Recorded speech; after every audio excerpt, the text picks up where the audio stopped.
Kita mulai aja ya Pak. Ya. Untuk nama Bapak sendiri? Nama lengkap adalah Cahyo Kuntadi. Di KTP Sarjana Seni Magister Seni.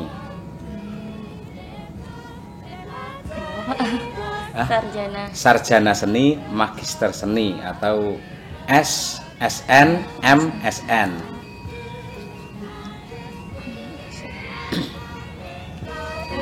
Untuk usia Pak? Usia sekarang 40 tahun. Kalau asal daerah? Saya kelahiran dari Kabupaten Blitar, Jawa Timur.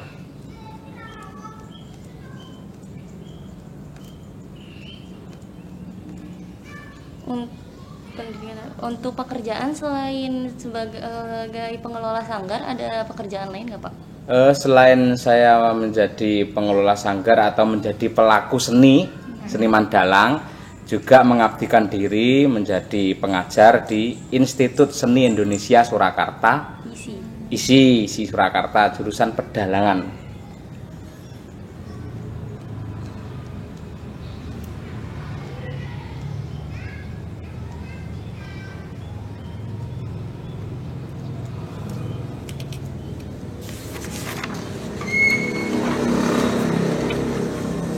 Selanjutnya kita mulai aja ya Pak. Untuk lokasi Sanggar Madangkara ini apakah ada cabang lain Pak? Jadi ada di sini aja atau ada cabang lain? Rencananya ada ya sekitar 500 meter dari sini, tapi konsepnya adalah studio. Jadi kalau kita ingin membuat rekaman atau bikin apa yang perlu kualitas suara yang harus maksimal gitu, saya ada, namun dalam proses pembangunan ini baru kira-kira ya 20%. Baru dibangun tahun ini berarti ya? Baru mulai ya sekitar 3 minggu ini saya mulai gitu.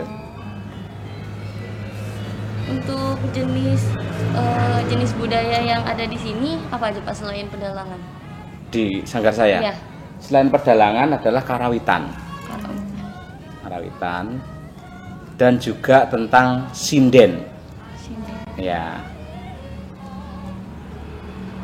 Maka yang kami produksi di sini itu keseniannya selain wayang, ya, kalau pandemi ya dengan konsep virtual, dan juga tentang produksi-produksi gending-gending atau musik karawitan, dan juga tentang keilmuan maupun praktek tentang sindenan. Itu 3 hal itu. Selanjutnya dasar hukum Bapak membuat sanggar Madangkara ini apa Pak? Dasar saya yang namanya komunitas itu akan lebih kuat dan lebih aman kalau mendapat perlindungan dari negara. Jadi terdaftar di Kemenhumham seperti itu. Selain itu, sanggar ini digunakan untuk teman-teman berkumpul untuk gimana ya, diskusi atau ingin mencetuskan sesuatu karya itu di sini, dan untuk kita mencoba karya-karya baru maupun mengingat-ingat karya yang lama gitu, kita berprosesnya di sini. Nah, ketika sudah ada tempat untuk kita produksi apa saja atau diskusi apa saja, maka mempermudah kita untuk melakukan hal-hal yang kaitannya dengan kreativitas seni itu. Selanjutnya berarti latar belakang Bapak membuat sanggar ini apa Pak? Latar belakang saya gini, awalnya yang namanya saya sebagai seniman dalang ya, kan harus mempunyai kru dari pemusik atau pengkerawit, paranggono, bagian sound system, bagian penata gamelan ini, bongkar muat, itu yang jumlah krunya itu sekitar 50 orang. Nah, itu sudah permanen menjadi anggota kita. Namun kalau di dalam paguyuban atau sanggar saya ini tidak ada bos sama anak buah, nggak ada. Kita sama-sama adalah bekerja atau mitra kerja seperti itu. Yang penting kita bertugas sesuai dengan juknis atau tugas-tugas yang ada seperti itu. Selanjutnya, apakah di Sanggar Madangkara ini ada struktur organisasi di dalam pengelolaannya Pak? Ada.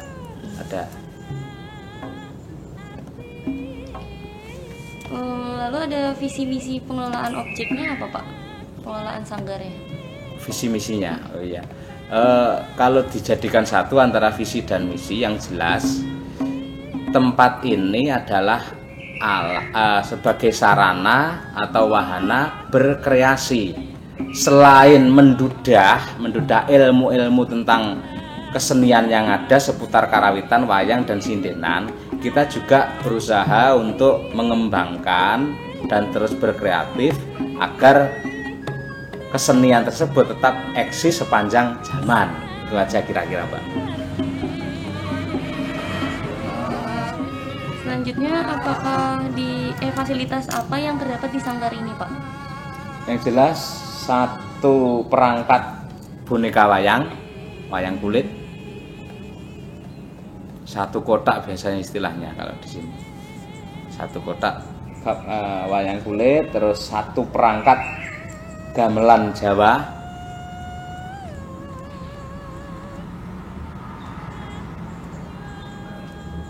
satu perangkat sound system,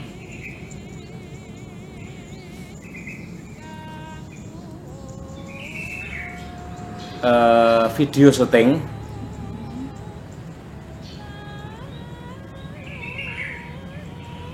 kostum yang digunakan untuk pentas. Jadi kostum dalang, kostum pengkerawit, dan juga kostum sinden. Itu kira. Selanjutnya Pak, bagaimana minat pengunjung terhadap sanggar Madangkara ini Pak? Minat pengunjung sebenarnya kalau sebelum pandemi dulu itu luar biasa. Jadi banyak warga di sekitar sini yang dulu itu seneng untuk bermain gamelan.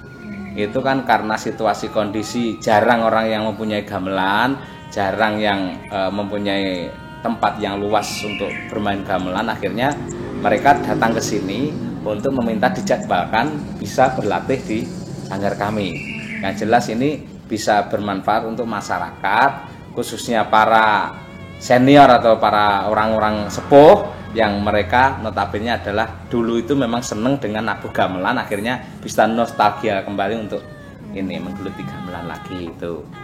Itu yang pertama. Kalau dari generasi anak muda, khususnya mahasiswi isi Surakarta itu, apabila untuk melakukan peminjaman tempat di kampus itu sudah penuh, itu makanya arahnya ke sini, minta berproses di sini lah. Kebetulan saya sebagai pengajar di ISI, saya persilahkan untuk belajar di sini, bahkan saya bisa mendampingi seperti itu.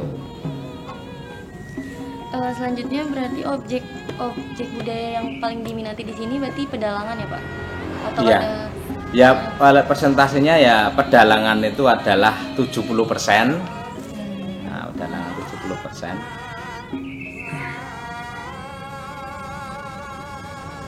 Karawitan 15, terus sindenan itu 15. Tapi yang perlu dimengerti bahwa yang namanya pedalangan itu kan nggak bisa lepas dengan karawitan sama sindenan itu sendiri. Itu adalah satu kesatuan. Unsur-unsur di dalam pertunjukan wayang salah satunya juga itu karawitan sama sinden, itu adalah hal pokok itu. Selanjutnya ada bagaimana pembinaan dan penyuluhan kepada masyarakat sekitar tentang Sanggar Madangkara ini Pak? Oh gini, saya kebetulan menjadi ketua RT atau selalu aktif dalam organisasi di RW saya sini. Saya selalu menawarkan kepada bapak-bapak barangkali kalau ada yang minat untuk bermain gamelan atau nembang atau apa saja, saya persilahkan di sini dan saya siap untuk membantu mendampingi seperti itu. Selain itu saya juga mengajak dulu sebelum pandemi itu anak-anak di perumahan sini. Nah, saya kumpulkan sini untuk bermain gamelan, paling tidak ya mengenalkan supaya mereka itu tahu, oh ternyata kita mempunyai aset yang luar biasa tinggalan nenek moyang kita, yaitu yang berupa gamelan dan wayang. Seperti itu.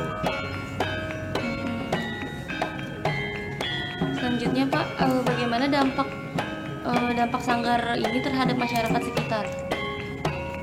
Dampak dari sanggar ini yang jelas mereka, terutama mereka yang welcome dalam arti adalah senang dengan kesenian, maka dengan sendirinya walaupun tidak kami undang pun mereka hadir ke sini untuk melihat, untuk mencari hiburan dan ingin tahu.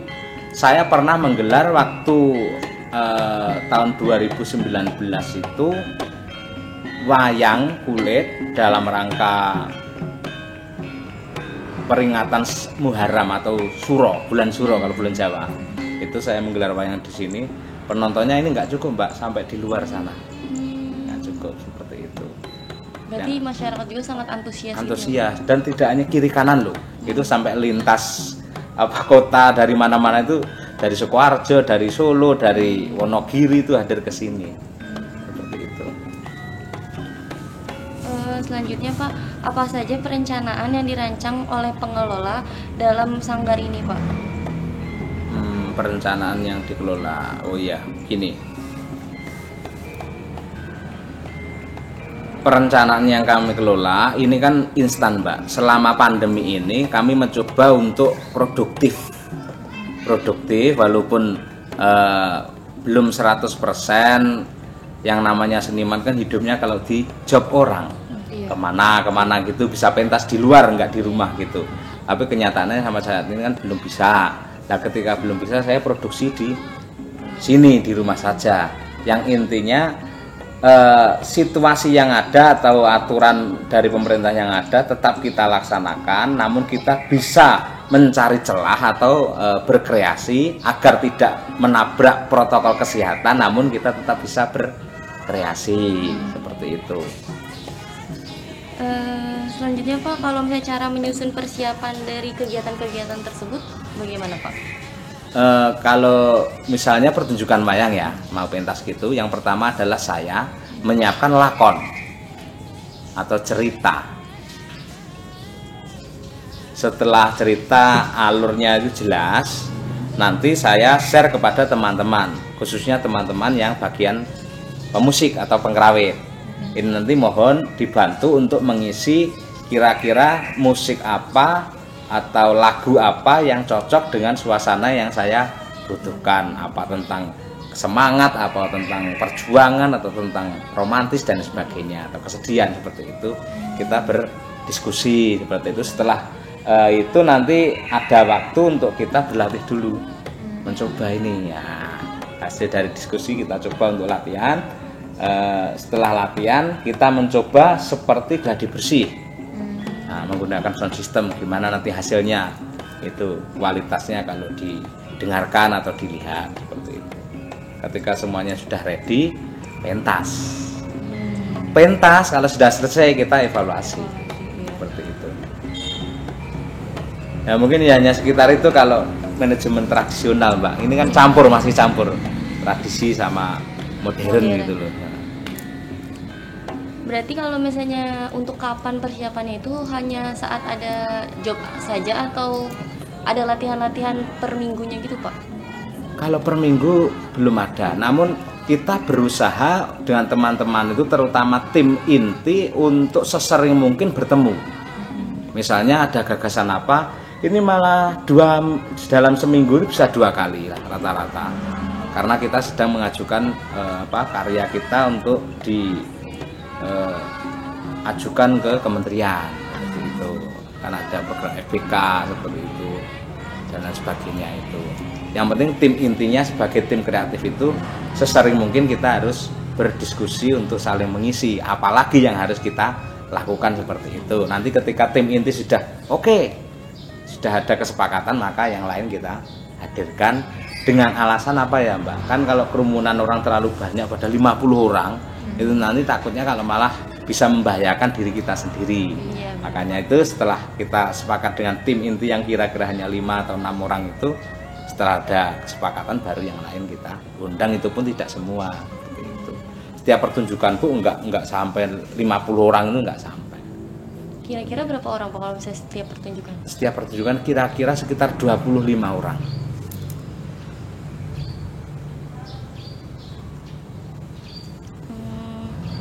Selanjutnya Pak, apa saja tujuan dibentuknya kegiatan di Sanggar Madangkara ini Pak? Tujuan dibentuknya yaitu Mbak, untuk kita bersama-sama merawat seni tradisi. Setelah merawat dan juga menggali, konsepnya 3M Mbak, yaitu merawat, menggali, mengembangkan. Seperti itu. Merawat supaya tidak punah, supaya tidak hilang, menggali ilmu-ilmu yang ada dulu itu kita gali kembali, kita munculkan kembali, dan kita kembangkan sesuai dengan perkembangan zaman yang ada. Gitu. Selanjutnya Pak, apa saja manfaat yang didapatkan dari kegiatan di Sanggar Madangkara ini Pak? Manfaatnya ketika seniman itu bisa berkarya, itu merupakan obat yang luar biasa. Seperti itu, karena selain bekerja, seniman itu kan hobi untuk berkarya. Saya ndalang itu memang hobi.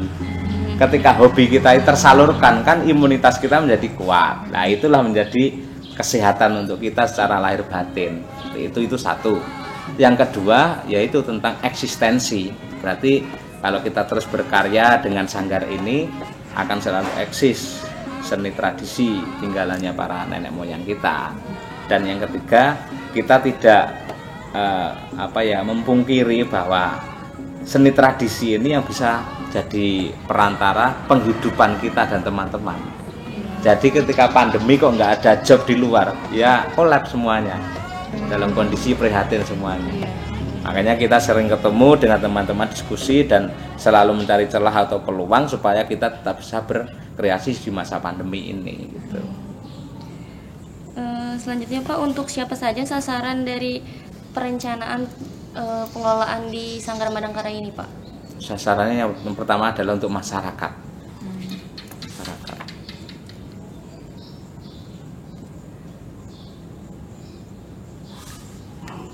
Yang kedua adalah pemerintah, terutama yang menaungi kementerian menaungi tentang kebudayaan atau pariwisata.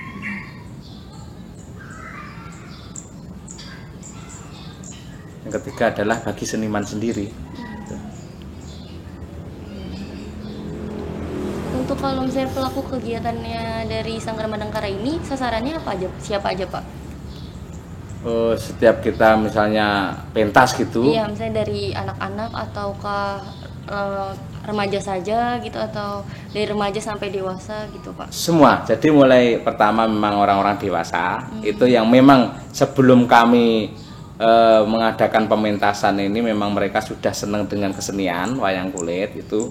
Yang kedua adalah menarik minat para pemuda generasi milenial supaya tetap mencintai itu kebudayaan jati diri bangsa itu, dan juga anak-anak. Buktinya apa? Saya mempunyai anak itu 4, yang 2 itu kelas 3 SD sama kelas 2 SD sudah berani pentas, sudah berani mendalang seperti itu. Nah, selalu saya tampilkan, nanti terus saya live di YouTube supaya ada daya tarik untuk para anak-anak seperti itu. Dan saya sering bekerja sama dengan sanggar-sanggar yang lain, seperti baru saja kemarin itu saya mengundang anak-anak SD untuk main gamelan. Dan juga sebelum pandemi dulu pernah anak-anak SD campur SMP dari Sukoharjo itu juga main gamelan seperti itu. Ya, tujuannya supaya itu supaya tidak putus lah, semua dari berbagai generasi senang sama seni.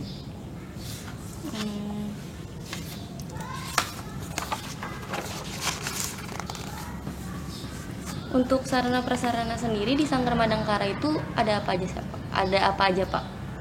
Sarana prasarana, ya gamelan ini yang dimaksud ya?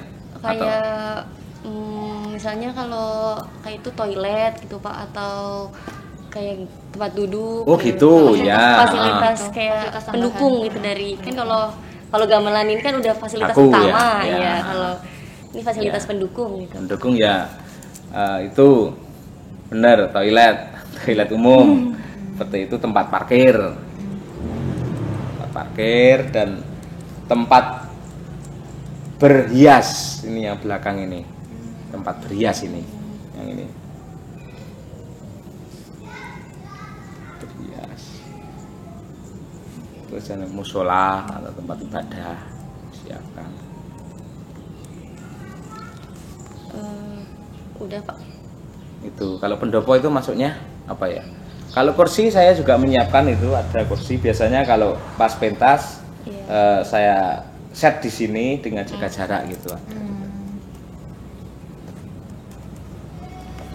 Selanjutnya Pak, untuk bagaimana perencanaan promosi Sanggar Budaya ini di ranah luar gitu Pak? Luar. Ranah luar itu sih promosinya melalui media cetak atau media sosial gitu Pak? Oh iya, gini Mbak, kan sekarang yang baru kami geluti ini terutama di dunia YouTube. Nah, media yang kami untuk senjata yang paling utama itu adalah YouTube. Karena dulu itu misalnya gini, sebelum pandemi kalau kita pentas itu rata-rata hanya di 1 atau 2 kota. Namun ketika kita mencoba memanfaatkan media YouTube, menjadi orang sedunia melihat toh. Akhirnya kita semakin luas untuk bisa pentas di mana-mana karena diketahui oleh banyak orang, seperti itu. Untuk sebelumnya kalau misalnya awal dibuatnya Sanggar ini, promosinya gimana Pak ke masyarakat gitu? Melalui door to door atau melalui media sosial gitu Pak? Ya kalau dulu kita pernah kerjasama dengan wartawan.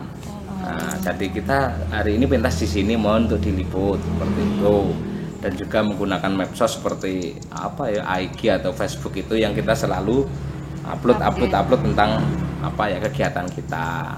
Nah, seperti itu, dan saya tetap menggunakan sistem tradisional melalui apa istilahnya getok tular Mbak. Jadi misalnya saya selalu silaturahim dengan para yang benar-benar peduli terhadap seni. Saya telepon, Pak, ini monggo wayangan Pak, saya tawarkan seperti itu. Dan misalnya kalau saya dalang di Medion gitu, setelah wayangan saya juga dikenalkan dengan familinya, ini juga penggemar wayang, nanti biar nanggap jenengan lagi Pak. Nah, seperti itu kan getok tular itu namanya. Itu dan luar biasa itu, manajemen tradisi tapi banyak tembusnya kalau seperti itu. Iya. Selanjutnya Pak, bagaimanakah perencanaan program kerja jangka pendek dalam pengelolaan Sanggar ini Pak? Pengelolaan jangka pendek di sini yang terpenting adalah kita dalam berkarya ini bisa eksis dan juga tetap mempertahankan mutu, dan teman-teman ini bisa hidup gitu loh Mbak. Kan kondisinya kalau pandemi nggak ada job kan prihatin sekali. Yang penting bisa hidup dan ada kegiatan, itu yang jangka pendek.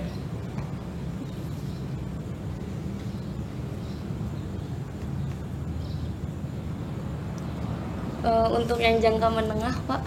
Untuk yang jangka menengah ya semoga khususnya di Pulau Jawa masyarakat mengerti keberadaan kita dan mau mempunyai rasa apa ya kepedulian, mempunyai rasa senang dengan karya-karya yang kita aturkan gitu, kita sajikan. Selanjutnya untuk jangka panjangnya Pak? Jangka panjang semoga wayang bisa mendunia, walaupun sudah mendunia, namun ingin lebih mendunia lagi. Ya, karena kan tahun 2003 bulannya November kan wayang Nusantara sudah mendapatkan penghargaan dari UNESCO sebagai karya agung warisan budaya dunia.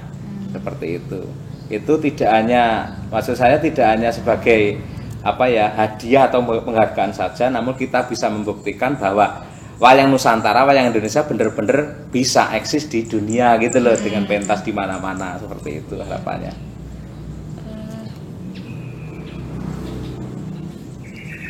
Selanjutnya Pak, untuk aspek organisasi ini kan karena di sini ada struktur organisasinya ya Pak. Ya. Adakah pembagian pertanggungjawaban saat melaksanakan kegiatan di Sanggar ini Pak? Ada. Ya. Contohnya seperti apa Pak? Sebagai sutradara misalnya ya, Iya. itu saya sendiri. Koordinator tim itu adalah Mas Heru Purwoko.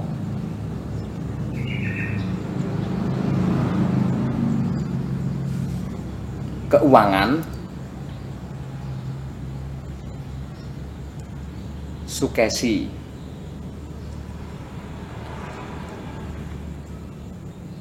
sarana dan prasarana Sujar Krishna.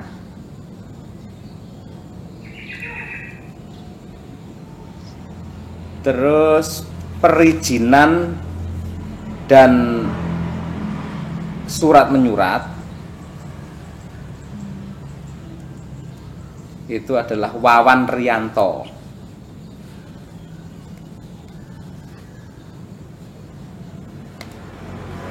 Konsultan karawitan namanya, untuk kita diskusi tentang pemakaian lagu itu loh. Itu adalah Daryanto.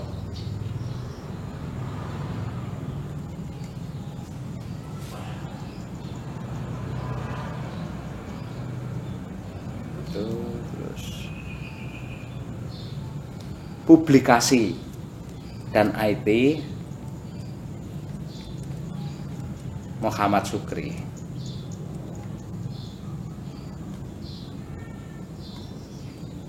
Itu. Berarti kalau misalnya anggota dari struktur organisasi ini berapa Pak jumlahnya? Anggotanya semua kru saya masukkan, Mbak. Kan 50 orang itu. Jadi ketika strukturnya sudah terpenuhi, yang lain anggota semua. Seperti itu. Berarti kalau misalnya yang masuk dalam struktur itu berapa Pak? Yang masuk dalam struktur itu 12 orang. Karena selalu ada pendamping-pendamping gitu. Wakil atau apa gitu. Berarti tim intinya 12, Ya. anggotanya 50 orang. Ya.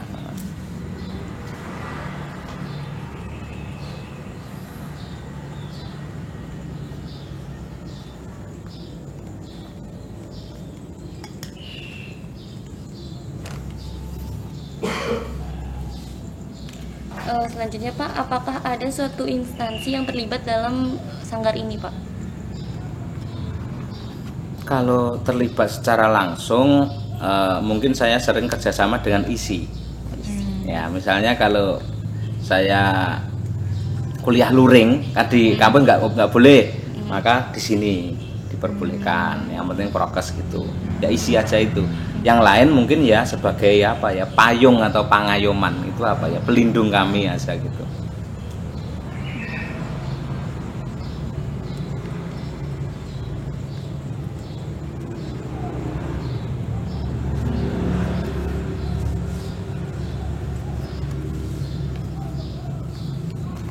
Selanjutnya Pak, bagaimana melakukan pendekatan kepada masyarakat, akademisi dan kelompok kebudayaan lainnya Pak?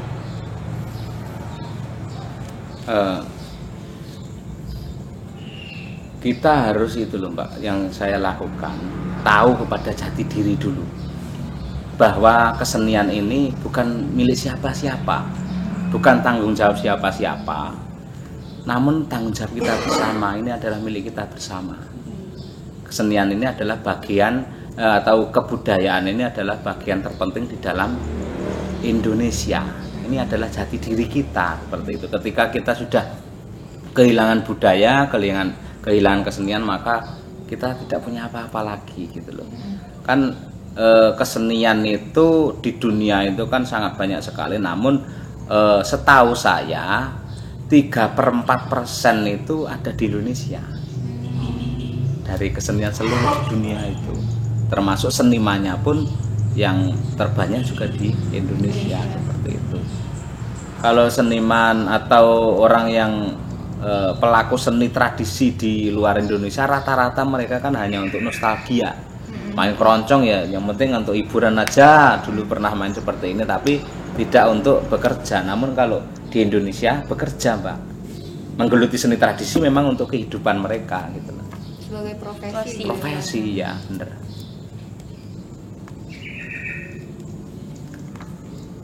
Selanjutnya Pak, kalau misalnya sudah sejauh mana pelaksanaan dari sanggar ini Pak?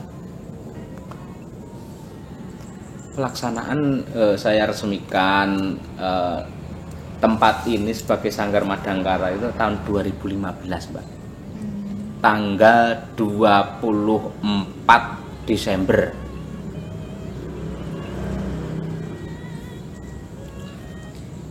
Dan kami ya juga mengikuti berbagai festival seperti lomba-lomba karawitan. Nah, seperti itu. Dan juga selama pandemi ini dipercaya oleh itu misalnya dari Puspomat, jadi Pusat Polisi Militer Angkatan Darat dalam rangka ulang tahun, dan mendapat penghargaan dari MURI sebagai instansi pertama yang menyelenggarakan pertunjukan wayang secara virtual. Nah, itu.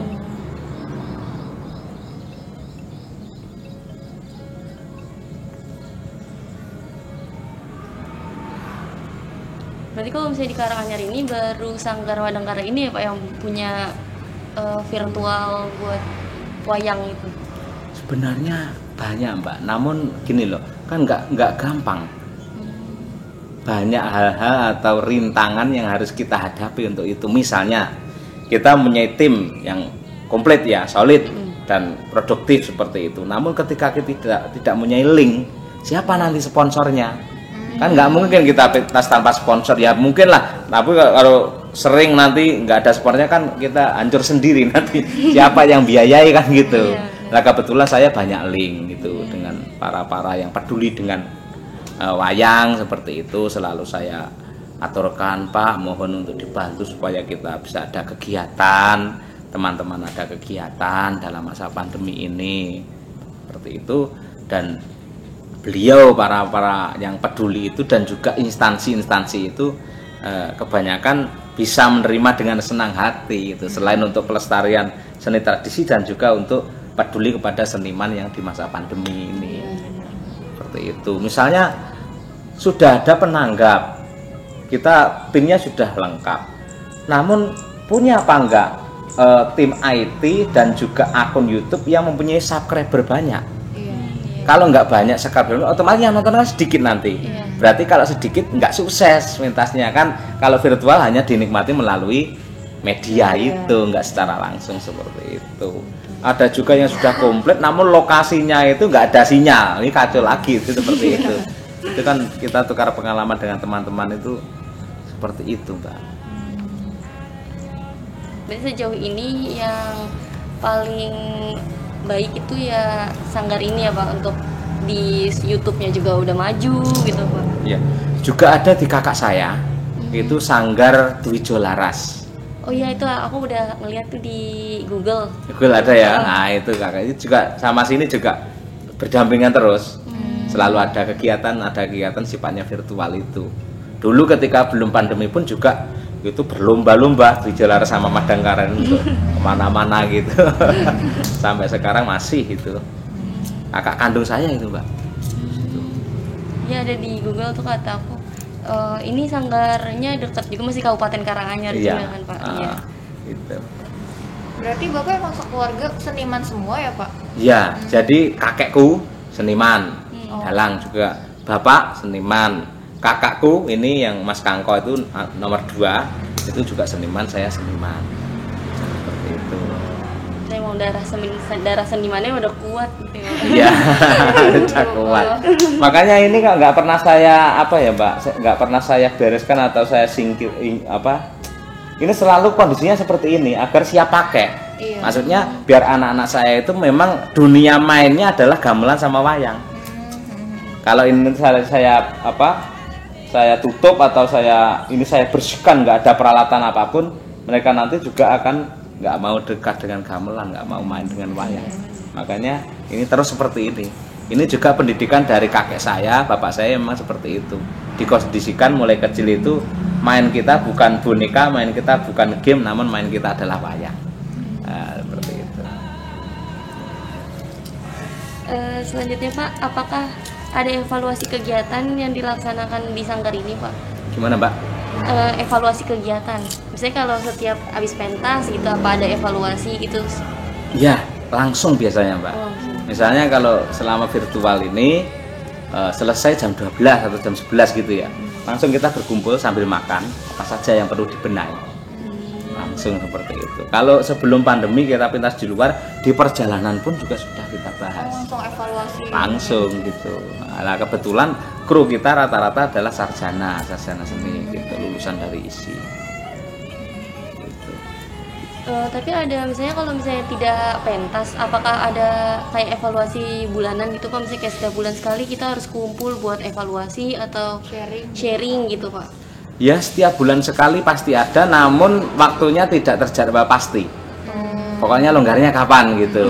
Karena kalau ditentukan takutnya mengganggu kegiatan yang lain. Kan kita walaupun tim mempunyai keperluan yang beda-beda, misalnya ada yang jauh di Blitar sana loh Mbak, Jawa Timur kan ada guru kita yang dari Jawa Timur sana, ada yang Klaten, dan tidak hanya satu kota masalahnya.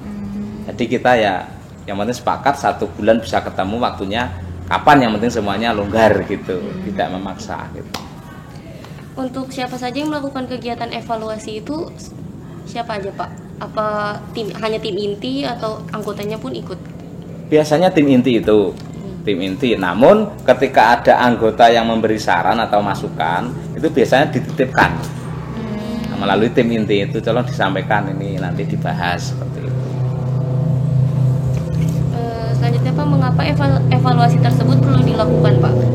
Agar kita bisa berbenah diri Mbak, dan dalam sajian agar selalu ada peningkatan di kualitas seperti itu.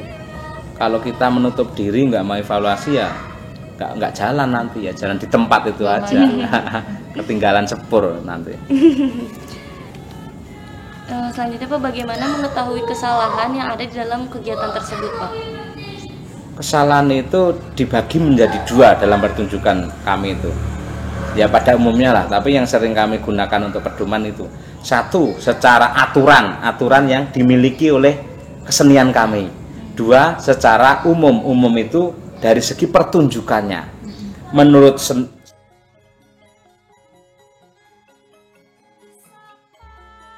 seni menurut masyarakat. Gitu loh, menurut penonton gitu loh. Ketika menurut diri kita sendiri, walaupun hal kecil, misalkan saya menyuarakan sesuatu itu tidak pas dengan nadanya, walaupun penonton nggak ngerti, namun kita perlu evaluasi. Seperti itu contohnya ya. Tapi kalau seni untuk masyarakat itu biasanya walaupun secara kualitas seni untuk seni kita sudah bagus, namun kita tidak memperhatikan hiburan untuk mereka. Cara tidak memberi makanan untuk mereka gitu loh. Jadi ya itu harus dipertimbangkan agar seimbang gitu.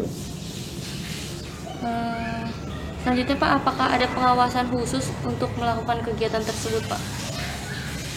Kalau khusus nggak ada Mbak, nggak ada. Selanjutnya Pak, dalam permasalahan pengelola, apa saja permasalahan yang dihadapi oleh pengelola Pak? Permasalahannya itu ringan, kalau nggak ada job masalah itu gitu loh. Jadi ya bagaimanapun caranya sebagai tim itu nanti kita harus cari kegiatan itu. Kalau sudah ada kegiatan nggak ada masalah, kok sini sudah terbentuk bagus Mbak. Jadi nggak pernah kok rame-rame tentang finansial, iri tentang pekerjaan, sudah nggak pernah, karena memang sudah terkondisikan. Dalam awal saya membentuk kru ini bekerja sama atau minta tolong dengan koordinator tadi, Mas Heru tadi, itu memang tidak ada pemaksaan. Di sini itu nggak terikat. Kalau mau berangkat dikasih jadwal tanggal ini kita pentas. Kalau mau ya terima kasih, tapi kalau enggak ya enggak apa-apa, yang penting enggak mendadak untuk izinnya. Biar kita bisa cari yang lain gitu loh. Nah, lama-lama mereka yang nyaman di sini yang sudah terbentuk gitu. Ketika tidak nyaman, tidak cocok dengan situasi di sini, mereka sudah dengan sendirinya akan keluar gitu. Nah, ini sudah nyaman semuanya insya Allah ini. Berarti emang sanggar ini udah seperti kayak keluarga gitu ya Pak? Ya benar, keluarga. Selanjutnya Pak, kalau misalnya permasalahan yang sering muncul di sanggar ini apa Pak? Permasalahan yang sering muncul sebenarnya yaitu tadi Mbak, ketika tidak ada job itu nanti teman-teman kan kasihan. Kalau misalnya yang punya sampingan seperti saya masih mengajar di ISI kan masih ada untuk menopang ya untuk kehidupan. Teman-teman yang lain itu kondisinya memang memprihatinkan sekali. Itu permasalahan besar kalau sekarang. Kalau dulu misalnya ada yang masih kuliah atau menjadi guru, permasalahan atau kendalanya itu ketika kita pentas di tempat yang jauh itu biasanya untuk memanage agar mereka nanti bisa masuk kerja dan juga bisa kuliah, itu Iya. gimana caranya? Kita harus menyiapkan. Misalnya ada mobil sendiri, nanti ketika sebelum wayang selesai harus pulang dulu untuk mengantar mereka ke tempat kerja atau ke kampus untuk kuliah. Pengolahan manajemen waktu gitu ya. Manajemen waktu itu, nah, seperti itu. Selanjutnya Pak, bagaimana pengelola mengatasi permasalahan tersebut Pak? Kita selalu sharing itu tadi, dan yang bersangkutan kita ajak ngobrol enaknya gimana, dan memberi pemahaman kepada mereka bahwa sebagai kita penjual jasa itu kita harus mengasih servis yang memuaskan kepada konsumen, terutama adalah kedisiplinan itu Mbak. Jadi kalau orang nanggap wayang panitia gitu, misalnya nanti jam 8 kita harus naik panggung jam 8 malam, maka jam 5 sore itu kita harus sudah sampai lokasi. Maksudnya apa? Supaya panitia itu tenang gitu loh. Oh, krunya sudah sampai dengan selamat, seperti itu kan biasanya perjalanan jauh gitu loh Mbak. Seperti itu. Kedisiplinan ya. Selanjutnya Pak, kalau misalnya bagaimana cara mencegah permasalahan tersebut dan bagaimana cara mengatasi permasalahan yang baru muncul? Kami mempunyai konsep dengan teman-teman. Istilahnya adalah ngalah dan ikhlas. Tuh.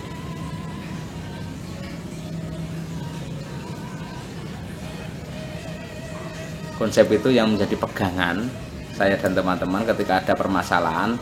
Kita tidak harus berebut benar, namun ya kita sedikit mengalah untuk lebih bijak, supaya nanti permasalahan ini bisa diurai.